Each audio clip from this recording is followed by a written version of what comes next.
So the new vowel team we are talking about this week is EE.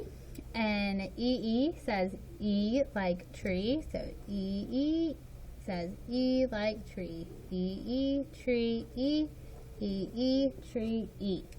So when students see EE in a word, we want them to be able to recognize it and tap it. Sp, E, ch, speech. We want them to be able to recognize that EE says E. So street, heel.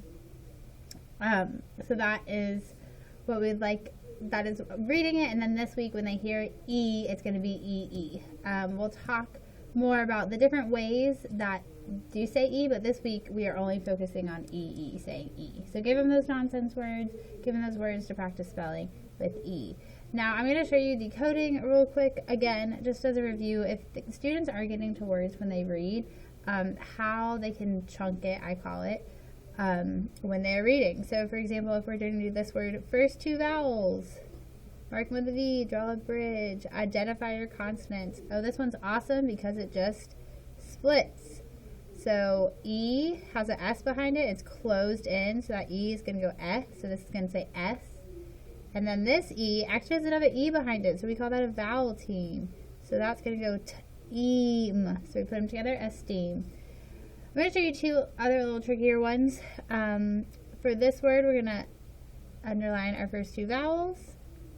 And then we're going to go C, C, C. Uh-oh, three C's, not as easy. But our blends like to stay together. Specifically, our beginning blends. That's a trick that we can do. So our beginning blend, we can do CR.